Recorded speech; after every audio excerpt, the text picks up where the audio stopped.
O musgo pousa sobre o tronco como uma máscara.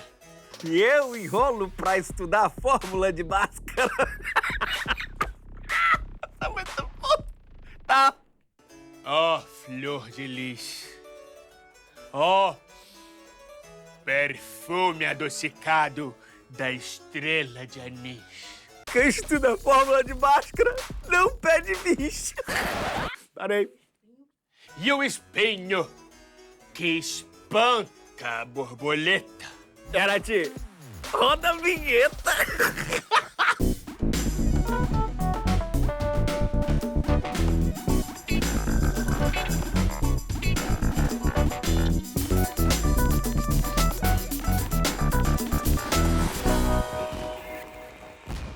Hora do Enem no ar!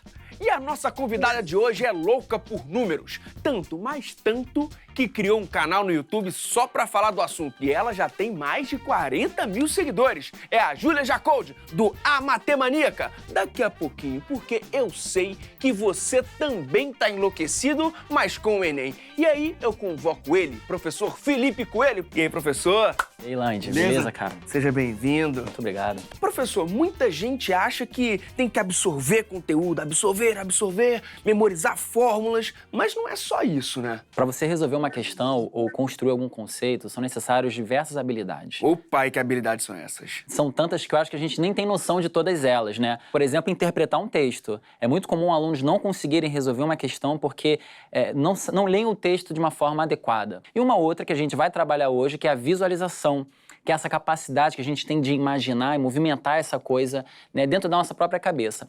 E para isso, nós trouxemos aqui alguns materiais que vão ajudar a gente a construir a questão. Opa, então tem a ver com a questão que a gente vai trabalhar hoje. Perfeito, a questão 140 do Caderno Azul. Opa, então vamos embora para ela.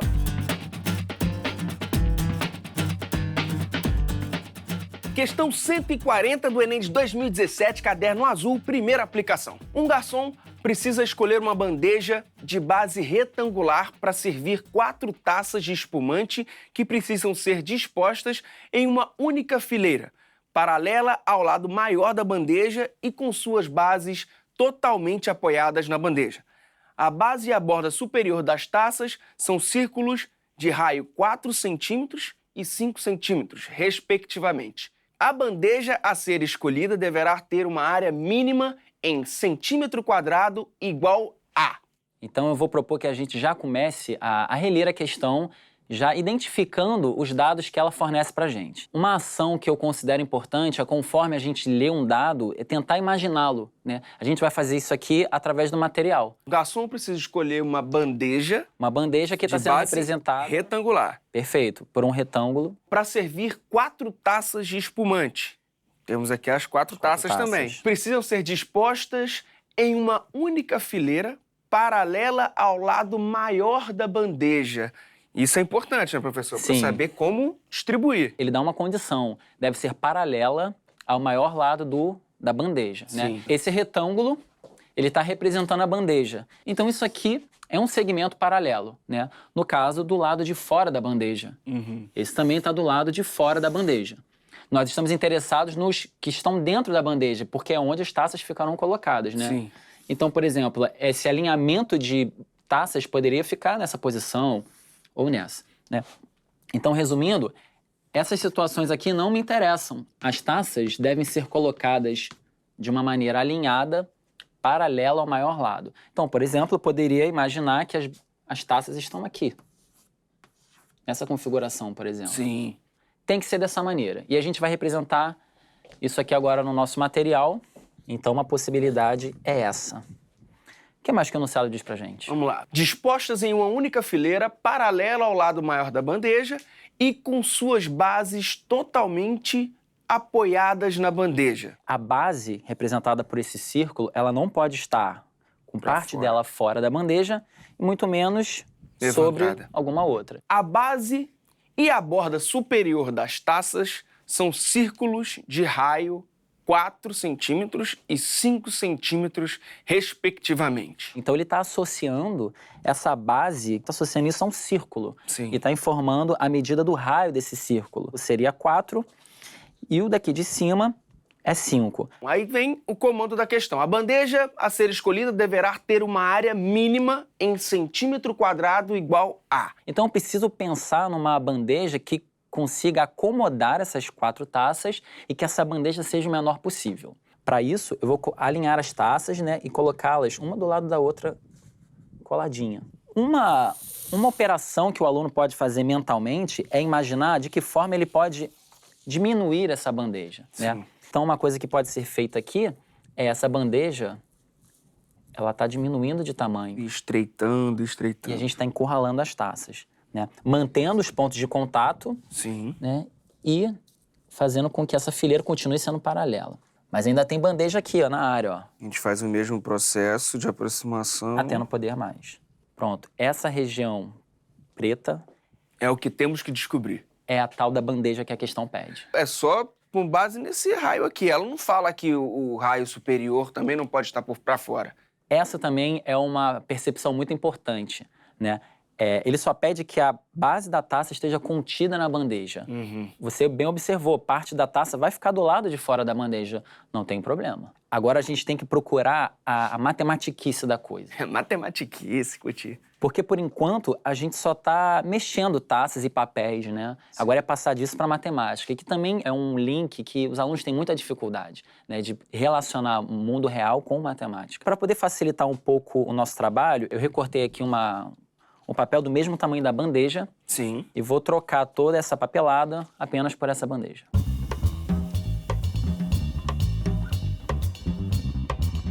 Bom, agora a gente tem uma área mais limpa, né, para poder pensar. A bandeja é uma figura retangular. Sim. E a gente sabe que a área de um retângulo é calculada através do produto da sua maior dimensão pela menor dimensão, o produto das 2 dimensões. Sim. Então, nosso objetivo aqui é encontrar a medida desse comprimento e também desse. Isso. Multiplicou, achou a área. Eu vou sugerir que a gente comece procurando a medida desse comprimento. A gente sabe o comprimento do raio. Perfeito, isso vai ajudar bastante. Isso aqui, de azul, são as bases das taças. Repara que esses círculos, por exemplo, esse primeiro, ele está tangenciando esse lado, a lateral e o de cima. Sim. Então a gente consegue, de alguma forma, relacionar essa medida com o círculo. Nesse caso, nós temos 2 raios tendo o mesmo comprimento dessa lateral. Sim. E a gente sabe a medida do raio do círculo menor, Sim. que é 4 centímetros. Então, a medida desse lado aqui vai ser 8 centímetros. Isso. E a gente já pode registrar isso aqui na nossa lousa. 8 centímetros. Nosso objetivo agora vai ser achar a medida do outro lado. Preciso tentar encontrar uma forma de relacionar as medidas das taças com esse outro lado. Esse canudinho vermelho tem o mesmo tamanho do raio da base. Esse canudinho vermelho mede 4 centímetros. Agora a gente precisa achar a distância dessa parte, desse ponto até esse. É fácil, então, achar parte dessa medida. É só somar 1 raio, 2, 3, 4, 5, 6 raios. Vai faltar a parte preta. Sim. Existe uma maneira da gente calcular tudo isso de uma vez só. Se a gente considerar a parte de cima das taças. Repara que o centro desse círculo e o centro desse círculo... É o centro do círculo superior. Eles estão nessa mesma direção. Então, se eu achar a distância desse centro até esse centro, acabou. Eu acho tudo de uma vez. Então, o comprimento desse canudo, ele é exatamente o que falta... para a gente completar esse lado maior. Porque lembrando que a gente tem esses 2 pedacinhos vermelhos ali. Perfeito. Esse canudo, Lange, se você olhar de cima, ele está totalmente relacionado com essas 4 circunferências. Certo. Raio, diâmetro, diâmetro. Exato. Ou seja, nós temos 1, 2, 3, 4, 5, 6 raios do círculo de cima compondo esse comprimento. Então a gente pode achar, já podemos achar a medida do outro lado do retângulo. Já. Né? Nós temos 2 pedacinhos que medem 4. Sim. Essa outra parte é composta por 6 raios. Isso, 6 raios do círculo superior, que vale 5 centímetros. Perfeito. Então, a gente tem uma medida de 6 vezes 5 igual a 30 centímetros. Isso dá um total de 4. Sim, 38 centímetros. Mais 30, mais 4. Isso dá 38 centímetros. Já temos a medida dos dois lados do retângulo. Exatamente. 8,38. Agora, vamos descobrir a área. Achar a área, produto dessas duas dimensões. 8 vezes 38. 304 centímetros quadrados. Opção C. C.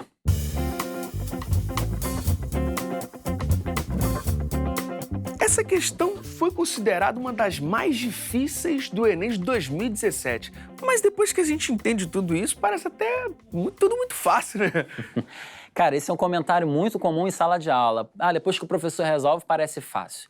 Existe um longo caminho entre a leitura do enunciado e a resposta da questão, né? Esse caminho é composto por diversas habilidades, estratégias, enfim, muitas delas passam batidas na sala de aula, né? Então é muito importante para o aluno perceber que não basta ele decorar o conteúdo. Ele precisa se esforçar para poder desenvolver essas outras habilidades. Algumas delas serão desenvolvidas explicitamente em sala de aula e outras não. Ou seja, ele precisa estar muito atento ao processo de resolução e a tudo que pertence àquela caminhada, e não simplesmente decorar uma resolução, decorar fórmulas, né? Aproveitando que a gente está dando conselhos aqui, qual é a dica para quem quer arrebentar nesse tipo de questão no Enem? Estar atento ao processo de resolução das questões, né? O professor muitas vezes vai mostrar uma resolução pronta e você pode se perguntar como que eu poderia ter tido essa ideia, ao invés de simplesmente aceitar que o caminho é aquele, né? Isso é um trabalho que ele pode fazer. Além disso, nós temos os percursos educativos também, que você bem conhece. Os percursos tem muita questão, tem vídeo, tá bem legal. Se eu fosse você também, dava um pulinho lá. Bom, professor, só tenho a agradecer mais uma vez a trazer todas essas estratégias, ajuda muito.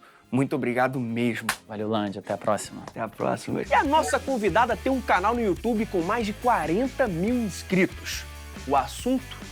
Matemática. É a Júlia Jacoldi, do canal A Matemaníaca. Por gentileza, Júlia, seja bem-vinda. Olá, que Tudo bem? honra! Tô aqui!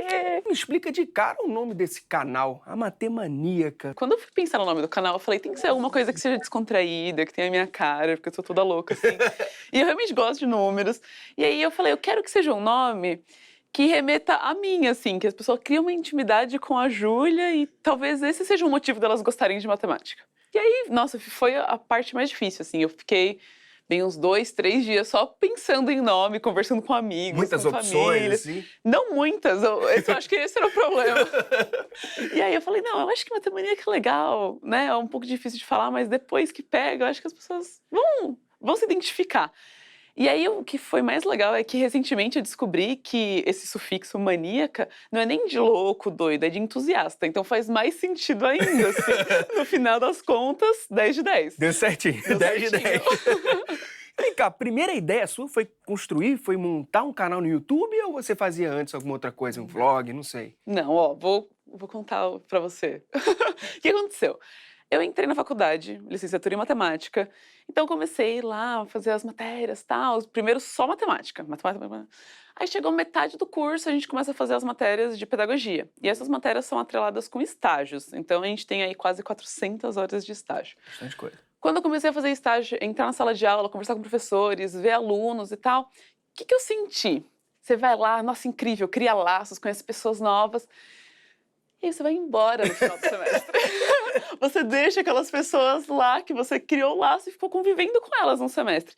E aquilo me incomodava profundamente, porque eu falava, eu tenho que continuar o contato com essas pessoas. E eu falei, eu acho que eu vou fazer uma página no Facebook. E aí minha amiga falou, você tá louca, Júlia? Você já tem curso de fotografia, você já fez um curso de teatro, você fala super bem, faz um canal no YouTube. E eu ficava, nossa, mas tá faltando alguém falar aqui de umas coisas legais de matemática. Na minha cabeça, eu falava que aquilo era uma aula diferente. Então, para o aluno que já entendeu, tinha a oportunidade de chegar ali e conhecer a matemática de um jeito diferente. E para o aluno que não tinha entendido ainda, tinha a oportunidade de chegar ali e conhecer a matemática de uma forma diferente. E aí eu descobri, depois de alguns anos, que o nome disso é divulgação científica. Olha aí.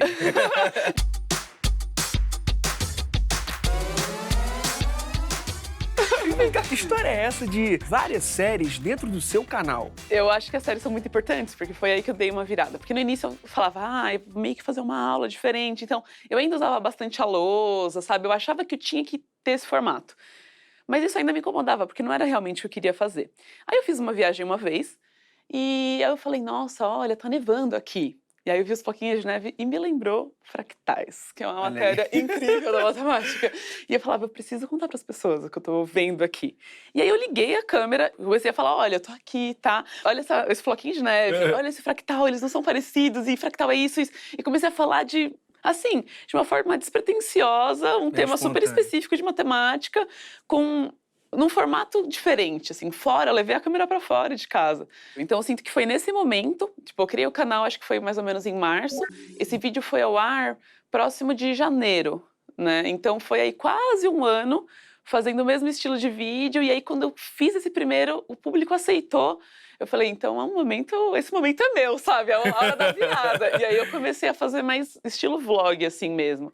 E aí hoje tem várias séries, eu vi que eles gostam das séries, porque Formato, né? quando se identificam com um vídeo, eles querem mais daquele estilo de vídeo. Sim. Então hoje tem uma série que eu gosto muito, que são os vídeos da Cesta da Maldade. Mas a maldade na matemática é um exercício difícil, assim. Você não precisa de uma matemática profunda, mas é mais raciocínio lógico, tudo. Bem trabalhoso. E aí eu lanço ele lá, é um enunciadinho assim de 2, 3 minutos, não mais do que isso, eu lanço na Cesta da Maldade. Quando é domingo eu vou liberar a resposta. Então eles ficam bombardeando. Ficam aí de sexta até domingo Até tentando domingo. fazer e tentando resolver E discutindo nos comentários e me chamando nas redes sociais. sozinho. Você responde. Eu respondo. Eu acho que assim, pra mim o mais importante é a interação. Então eu respondo assim, 90%, nem que seja um coraçãozinho, assim. Então, eu tô lá. Lê. Porque eu sei que é importante, eu sei que as pessoas estão buscando essa identificação, elas estão buscando alguém que dê apoio para elas em matemática, e se elas encontram isso em mim, eu sinto que eu tenho que dar esse retorno. E qual foi o vídeo mais, assim, maneiro, mais sinistro que você fez? Aquele livro, A Culpa das Estrelas, Sim.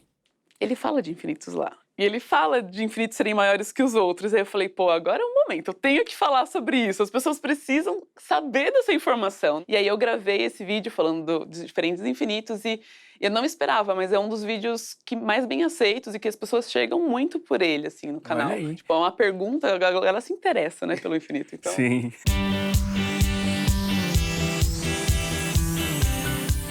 E o Enem aparece lá no seu canal? aparece. Por 2 anos eu fiz o Enem. E aí eu chegava em casa e mostrava a minha prova. E aí eu falava, pensei nisso, pensei naquilo. Então tem vídeos lá de 1 hora, mas é a prova inteira. Logo depois que eu saí do Enem, era loucura, mas era muito legal. E aí depois, nos outros anos, eu fiz mais voltado para dicas. Então tem um vídeo super legal que é colaborativo. Então eu peguei pessoas de português, matemática, história, de todas as áreas possíveis que caem no Enem. E fiz os 50 fatos sobre o Enem. Então, assim, se você acha que tem uma matéria que a pessoa tem que estudar mais, se você acha que tem uma dica de chute de questões, porque é uma estratégia de prova também, aí os professores mandaram cada um, assim, uma média de 5 a 7 dicas, e aí eu juntei nos 50 fatos do Enem, o que ficou muito legal. Você está se formando em matemática. Então, assim, o que mudou em você desde o ensino médio até agora, chegando ao final do curso? Olha, tudo. Quando eu estava na escola, eu era uma das melhores em matemática, mas eu não sabia o que era matemática de verdade. Tipo, o que a gente aprende na escola é um tipo de matemática e nem é o tipo de matemática que a gente estuda no ensino superior. Porque na escola a gente é ensinado a entender um algoritmo e aplicar ele. Quando você chega na faculdade, você quer fazer outro tipo de pergunta. Você quer fazer, mas por que isso funciona? Baseado em que a gente usa essa fórmula? De onde veio? Da onde que veio? Então a gente faz perguntas que sempre vão remetendo a coisas anteriores, então a gente quer justificar tudo. E é muito louco, porque as pessoas acham que a gente vê um monte de número, mas a gente vê muito mais letras.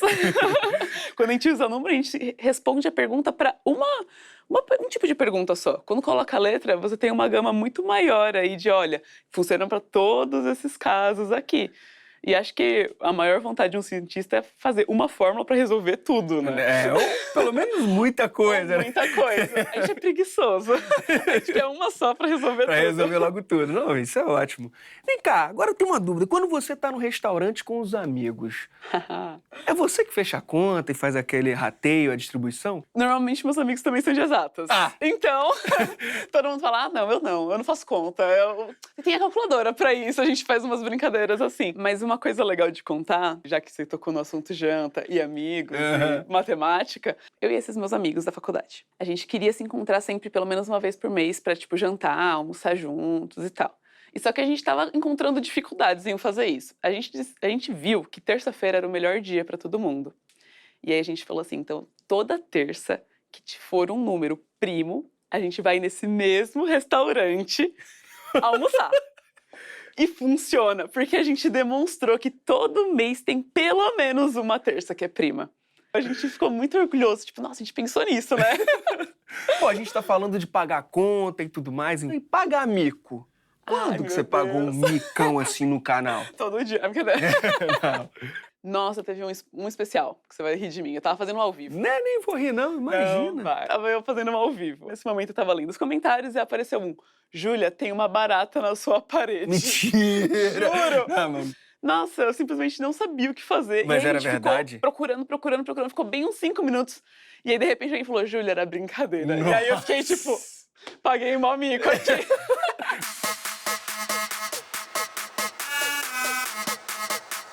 Qual o maior perrengue na faculdade?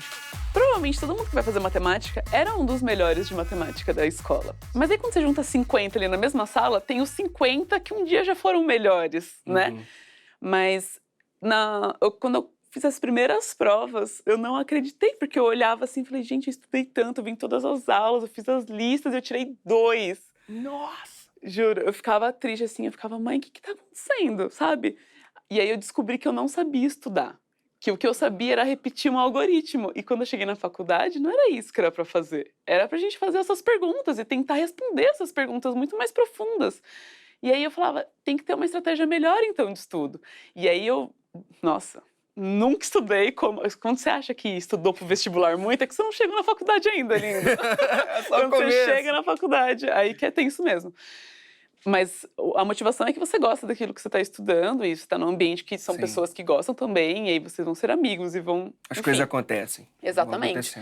E aí eu nunca estudei como estudei naquele semestre, ficou tudo bem, eu não reprovei nenhuma matéria, eu consegui recuperar. Mas assim, foi um choque, mas eu não usei também daquilo como algo para desmotivar, e sim para motivar. Então foi legal, no final deu tudo certo, tô formada.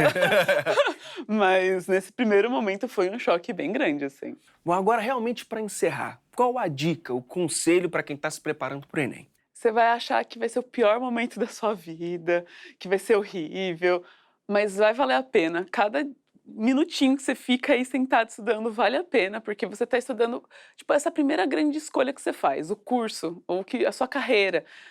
E assim, batalha mesmo, é sofrido, é difícil, mas vai ficar tudo bem, vai passar também algo temporário e pensa que no futuro você vai estar fazendo algo que você gosta muito. Então, sabe, relaxa e assim, vai tranquilo, porque essa prova também não te define. Não é... Quem é você perto de, tipo, 2 horas, sei lá, 10 horas da sua vida inteira para dizer quem é você não faz sentido. Então não leve essa nota, não seja tão duro com você e não leve essa nota como um peso ou como algo que te define, porque não define, né? Mas se prepara bem, fica tranquilo e vai dar tudo certo. Isso aí. Júlia, muito obrigado mesmo, foi muito bacana o bate-papo. Bom, o caso tá aberto. Quando quiser voltar, só fala com a gente. Obrigada, tá gente. Beijos, bons estudos. Tchau, tchau. Tchau. E é isso aí, galera. Quer se tornar um matemaníaco também? Vá lá no canal da Júlia e depois passa no nosso canal, que tem um monte de conteúdo para você explorar. youtube.com/TV Escola. E sempre que precisar de um reforço, dá uma passadinha na nossa plataforma gratuita de matemática, tvescola.org.br/percursos. E até!